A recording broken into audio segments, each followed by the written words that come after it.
അപ്പോൾ നമസ്കാരം, ഞങ്ങളെ പുതിയ വീഡിയോയിലേക്ക് സ്വാഗതം. അപ്പോൾ ഞാൻ പറഞ്ഞിരുന്നു പളനിയിൽ ഏറ്റവും ചിലവ് കുറഞ്ഞ റൂമുകൾ കിട്ടുന്ന സ്ഥലം ദണ്ഡായുധപാണി. അപ്പോൾ ഇത് ദണ്ഡായുധപാണിയുടെ കവാടമാണ്, ഗേറ്റാണ്. ഞാൻ ദണ്ഡായുധപാണിയിൽ നിന്ന് റോട്ടിലേക്കാണ് ഫോക്കസ് ചെയ്തത്. അപ്പം നമ്മൾ ബസ് സ്റ്റാൻഡിൽ ബസ് ഇറങ്ങിക്കഴിഞ്ഞാൽ നമ്മൾ വരുന്ന റോഡാണ്. നമ്മൾ അവിടുന്ന് നേരെ ഇങ്ങോട്ട് നടന്നു വന്നാൽ നമ്മൾ പളനി മലയുടെ അരികിലെത്തുന്നതിന് മുൻപായിട്ട് റൈറ്റ് സൈഡിലാണ് ഈ കോട്ടേജുകളുള്ളത്. ഇത് ദേവസ്ഥാനാണ്, മുരുകൻ്റെ പേരിലുള്ളതാണ്. ദണ്ഡായുധപാണി മുരുകൻ്റെ പേരാണ്, മുരുകൻ്റെ ആയുധത്തിൻ്റെ പേരാണ്. അപ്പോൾ ഈ റൈറ്റ് സൈഡിലേക്ക് നോക്കിയാൽ നമുക്ക് ഇങ്ങനെ ഒരു ബോർഡ് കാണാം.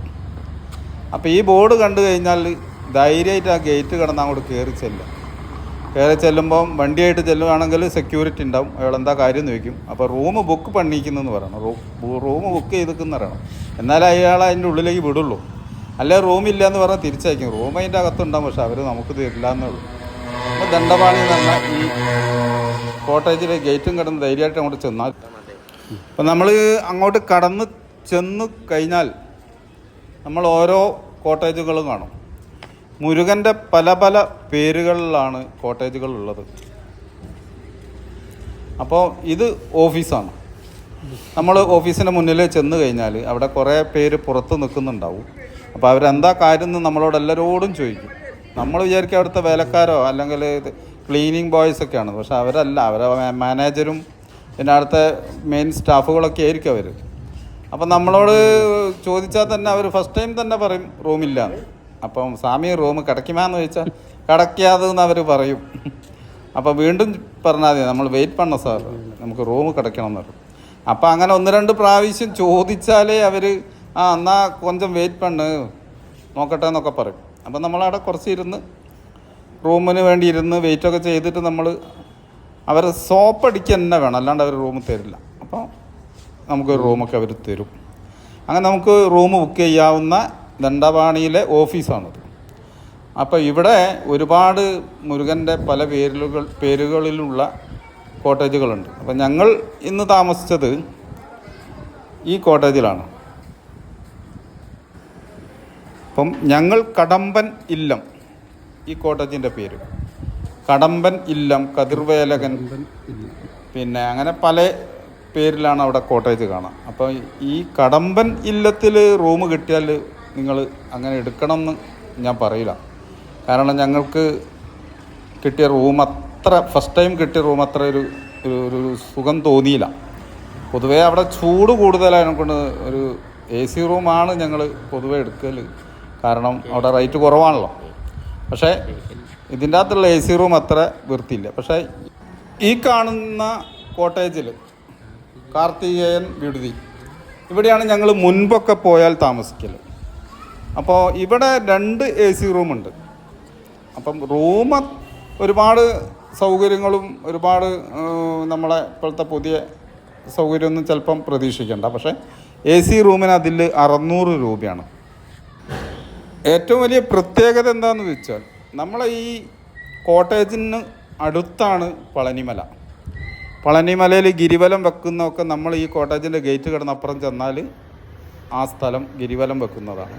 അപ്പം നമ്മളിവിടെ വെറുതെ ഈ ഓഫീസിൻ്റെ മുമ്പിൽ വന്ന് ഇരുന്നതാണ്. അപ്പോൾ ഇവിടെ വന്ന് ഇരുന്നാൽ തന്നെ ഇവിടെ അവിടെ സ്റ്റാഫുണ്ട്, അവർ ചോദിക്കും നമ്മളോട് എന്താ ഇവിടെ ഇരിക്കുന്നത്. അവരവിടെ അത്രയും സ്ട്രിക്റ്റ് ആയിട്ടാണ് നമ്മളോട് കാര്യങ്ങളൊക്കെ ചോദിക്കാം. പിന്നെ ഞങ്ങൾ ഈ രണ്ടാമത് കിട്ടിയ ഞങ്ങൾക്ക് റൂം കിട്ടിയ കോട്ടേജ് ഇതാണ്. ഇത് മുൻപൊരു ഹോട്ടലായിരുന്നു, ചായ കുടിക്കാനൊക്കെ ഞങ്ങൾ കയറിയിട്ടുണ്ട്. അപ്പോൾ ഇതിൽ റൂം കിട്ടുകയാണെങ്കിൽ നിങ്ങൾ ധൈര്യമായിട്ട് എടുത്തോളൂ. ഷൺമുഖർ ഇല്ലം, ഇവിടെ ഡബിൾ റൂമിന് ACക്ക് 1100 രൂപയാണ്. നല്ല വൃത്തിയും അത്യാവശ്യം നല്ല സൗകര്യങ്ങളും ഇരിക്കാൻ ചെയറൊക്കെ ഉള്ള റൂമാണ് നമുക്ക് ഇവിടെ ലഭിക്കുക. അപ്പം ദണ്ഡായുധപാണിയിൽ ഏറ്റവും വൃത്തിയുള്ള, നമ്മളെ സാധാരണക്കാർ ചെന്നാൽ കിട്ടുന്ന ഏറ്റവും നല്ല വൃത്തിയുള്ള ഒരു കോട്ടേജാണത്, ഷൺമുഖർ ഇല്ലം. അപ്പം നിങ്ങൾ ഈ വീഡിയോ കാണുന്ന ഇവിടെ പോകാൻ താല്പര്യമുള്ള, ദണ്ഡായുധപാണിയിൽ റൂം എടുക്കണമെന്ന് താല്പര്യമുള്ള ആളുകൾ, ഈ വീഡിയോ കാണുന്ന ആളുകൾക്ക് ഇവിടെ സെലക്ട് ചെയ്യാവുന്നതാണ്.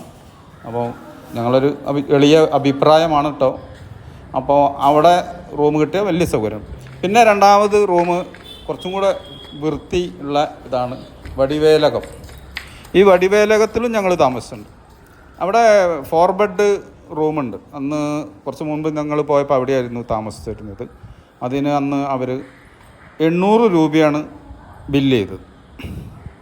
ഇപ്പം അത് അവർ ചിലപ്പം കൂട്ടിയിട്ടുണ്ടാവും. കാരണം ഞങ്ങൾ ഒരു 3 വർഷം മുമ്പാണ് അവിടെ റൂം എടുത്തത്. വടിവേലകത്തിൽ നല്ല വൃത്തിയുള്ള റൂമാണത്. അപ്പം ഇവിടെ ഇനിയും ഒരുപാട് കോട്ടേജുകളുണ്ട്. പക്ഷേ എത്ര റൂമുണ്ടായാലും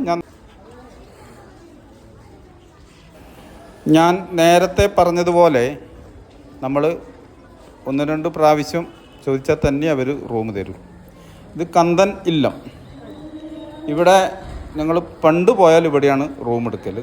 ഒരു കുറച്ച് ലക്ഷറി കുറഞ്ഞ റൂമാണ്. 300 രൂപയായിരുന്നു അന്ന് റൂമിന് ഇവിടുത്തെ റെൻറ്റ്. ഡബിൾ റൂമിന് 300 രൂപയായിരുന്നു.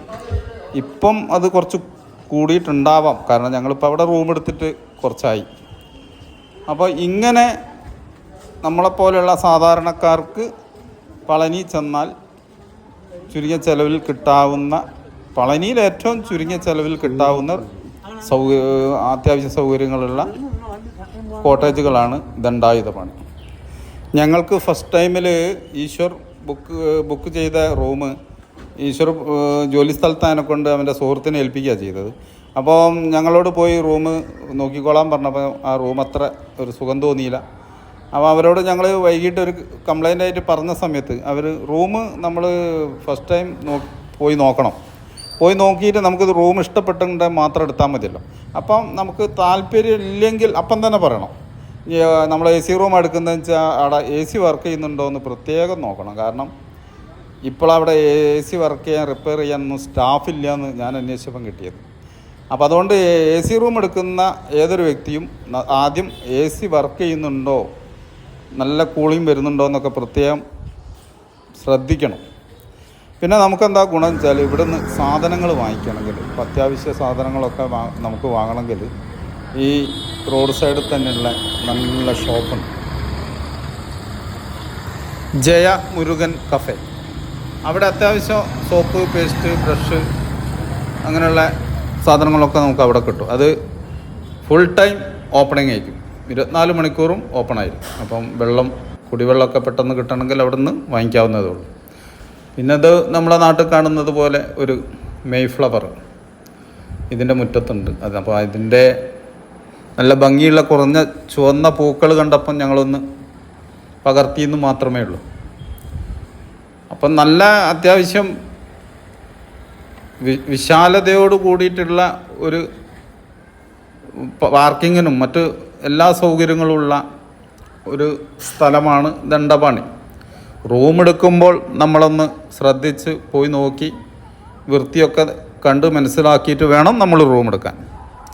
അതേ അവിടെ ശ്രദ്ധിക്കേണ്ട ആവശ്യമുള്ളൂ. പിന്നെ പുറത്ത് ഇഷ്ടംപോലെ ആളുകൾ റൂം തരാം എന്ന് പറഞ്ഞു കണ്ട് കാത്തു നിൽക്കുന്ന ഒരുപാട് ആളുകൾ. അതവരുടെ ജോലിയാണ്. അവർക്കൊരു റൂം എടുത്ത് കൊടുത്താൽ കമ്മീഷൻ കിട്ടും. പക്ഷേ നമ്മൾ പോയി പെടാതിരിക്കേണ്ടത് നമ്മൾ ശ്രദ്ധിക്കേണ്ട ഒരു വിഷയമാണ്. പളനി പോയിട്ട് നമ്മൾ പറ്റിക്കപ്പെട്ടെന്ന് 10-ൽ 6 പേരും പറയും, 4 പേരെ പറ്റിച്ചിട്ടില്ല എന്ന് പറയും. ഇത് ഒരു ലക്ഷറി വില്ലല്ല, കോട്ടേജാണ്. അത് VVIPകൾക്കുള്ളതാണ്. നമ്മൾ ചോദിച്ചാൽ നമുക്ക് തരില്ല. അപ്പോൾ പളനിയിൽ പോയിട്ട് പറ്റിക്കപ്പെട്ടെന്ന് പറയുന്ന ഒരുപാട് പേരുണ്ട്. അത് നമ്മൾ ശരിക്ക് ശ്രദ്ധിക്കാത്തത് കൊണ്ടുണ്ടായ ഒരു വിഷയമാണ്. നമ്മുടെ നാട്ടിലെ ഒരു ശിവക്ഷേത്രത്തിലെ ഒരു മേൽശാന്തി ഉണ്ട്, ദിനേശൻ നമ്പൂതിരി. അവർ കയ്യിലെ കാശ് ഒരു കിഴമാതിരി കെട്ടി കയ്യിൽ വെച്ചതാണ്. അപ്പം പളനിയിലെ ശ്രീകോവിലേക്ക് നടന്ന് നീങ്ങുന്ന സമയത്ത് തിരക്കിൽ ഒരാൾ വന്ന് അർച്ചന ചെയ്യാം, അഭിഷേകം ചെയ്യാമെന്ന് പറഞ്ഞുകൊണ്ട് ആ പൈസ പൊതിയും വാങ്ങിക്കണ്ട് പോയി എന്നാണ് അദ്ദേഹം എന്നോട് പറഞ്ഞത്. അപ്പം നമ്മൾ കാശൊക്കെ കൊണ്ടുപോകുമ്പോൾ നമ്മളൊരാളോട് കാര്യങ്ങൾ സംസാരിക്കുമ്പോൾ ഒക്കെ വളരെ ശ്രദ്ധിക്കുന്നത് കുറച്ച് ഉചിതമായിരിക്കും. അപ്പം അതുപോലെ കാശൊന്നും പോകാതെ നോക്കണം. അദ്ദേഹം ഒരു നമ്പൂരി, ഒരു പാവ മനുഷ്യനാണ്. കച്ചറുണ്ടാക്കാനോ വർത്താനം ഉണ്ടാക്കാനോ ഒന്നും പോകില്ല. അപ്പം എന്നോട് പറഞ്ഞ് അയാൾ കാശും വാങ്ങി അങ്ങോട്ട് പോയി. ഞാനൊന്ന് എന്തേന്ന് ചോദിക്കുമ്പോഴേക്ക് അയാളെ പിന്നെ കണ്ടില്ല, തിരക്കിൻ്റെ അകത്ത് പോയിട്ട് കാണാനും പറ്റിയില്ല എന്ന് പറഞ്ഞത്. അപ്പോൾ അതുപോലെ പളനി പോയാൽ ശ്രദ്ധിക്കേണ്ട കുറച്ച് വിഷയങ്ങളുണ്ട്. അപ്പോൾ നമുക്ക് വേണമെങ്കിൽ റൂമിൻ്റെ ഒക്കെ റെൻറ്റിൻ്റെ ഒരു നെയിം ബോർഡ് ഇവിടെ ഉണ്ട്, താരീഫ് ഇവിടെ കൊടുത്തിട്ടുണ്ട്. ഇവിടെ നമുക്ക് വായിച്ച് നോക്കിയിട്ടൊക്കെ റൂം സെലക്ട് ചെയ്യാവുന്നതേ ഉള്ളൂ. ഇതൊക്കെ ആണെങ്കിലും രാത്രി പോയാൽ നമുക്ക് റൂം കിട്ടാൻ വളരെ പ്രയാസമുണ്ട്. അപ്പോൾ നമ്മളൊന്ന് കാര്യങ്ങളൊക്കെ ഒന്ന് മുൻകൂട്ടി പ്ലാൻ ചെയ്തിട്ട് പളനിയിലെത്തിയാൽ ഇങ്ങനെയുള്ള കുറഞ്ഞ സൗകര്യങ്ങളൊക്കെ നമുക്ക് കിട്ടും. അപ്പം നമ്മളെ വീഡിയോ കാണുന്ന ആളുകൾക്ക് എന്തെങ്കിലുമൊക്കെ ഒരു സൗകര്യം കിട്ടട്ടെ എന്നുള്ള ആത്മാർത്ഥമായ ഒരു താല്പര്യം കൊണ്ടാണ് ഞങ്ങൾ ഈ വീഡിയോ ചെയ്യുന്നത്. ഇത് കുറേ മുൻപ് ഈ വീഡിയോ ചെയ്യണമെന്ന് ആഗ്രഹിച്ചാണ്, പക്ഷേ സാധിക്കാതെ പോയതാണ്. അപ്പോൾ അതിനുള്ളൊരു സമയം ഇപ്പോൾ ആയതുകൊണ്ട് ഞങ്ങളിങ്ങനെ വീഡിയോ ഇട്ട് നല്ല നല്ല വീഡിയോകൾ നിങ്ങൾ കാണുന്നുണ്ട്, നിങ്ങൾക്ക് അതിൻ്റെ അറിവുകൾ നിങ്ങൾ സ്വീകരിക്കുന്നുണ്ട്. പക്ഷെ ഞങ്ങളെ ഈ ചെറിയ വീഡിയോ കണ്ട് ഞങ്ങളെ വീഡിയോ ഇഷ്ടപ്പെട്ടാൽ ഞങ്ങളെ ചാനലൊന്ന് സബ്സ്ക്രൈബും ലൈക്കൊക്കെ തന്നൊന്ന് സപ്പോർട്ട് ചെയ്യണം. ഈ സ്പിരിച്വൽ താല്പര്യപ്പെടുന്ന ആളുകൾക്ക് നമ്മളിങ്ങനെ ഒരു വീഡിയോ ചെയ്യുമ്പോൾ ഉണ്ടാകുന്ന ഒരു കാര്യങ്ങളൊക്കെ പറ്റി വേഗം മനസ്സിലാവുമല്ലോ. ആധ്യാത്മികതയെ ഇഷ്ടപ്പെടുന്ന നമ്മുടെ മലയാളികൾക്ക് പളനിയിൽ പോകാൻ പ്രത്യേകിച്ച് നല്ല താല്പര്യമായിരിക്കും. കാരണം ആധ്യാത്മിക പുരോഗതി നേടാവുന്ന നമ്മളെ അടുത്തുള്ള ഒരു ക്ഷേത്രങ്ങളിൽ ഒരു വലിയ ക്ഷേത്രമാണ് പളനി.